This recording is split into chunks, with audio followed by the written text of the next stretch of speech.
Անի։ Պետք է մնա քո մոտ։ Այս արքայազն դոդոշն է, որ պետք է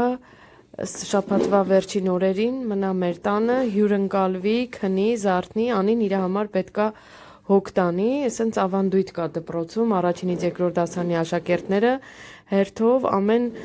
ուրբաթ ինչ որ մեկը տանում ա տուն, ու այս մեր արքայազն դոդոշն է, այս ինքն է,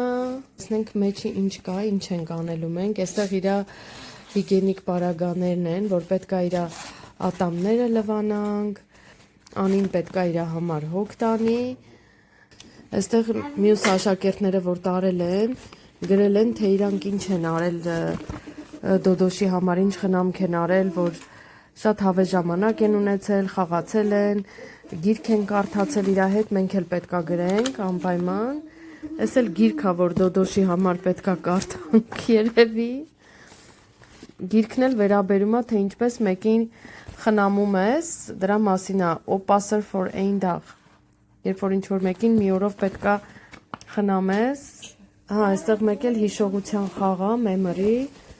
այս կարտերը մեջներ, Անին խաղում էր արդեն, մի խոսքով տեսնենք, շատ էնտուզիազմով են երեխեքը, ու ըստ հերթականության ամեն ուրբաթ պետք է մեկը տանի, Անին շատ անհամբեր սպասում էր, թե իր հերթը երբ է գալու, կարևորը, որ այս դոդոշը իսկական չի, ու հաստատ արքայազնի չի վերածվելու հաստատ,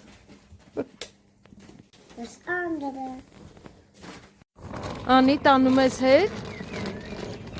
խաղացիր իր հետ շատ, լավ է, տխրել ես,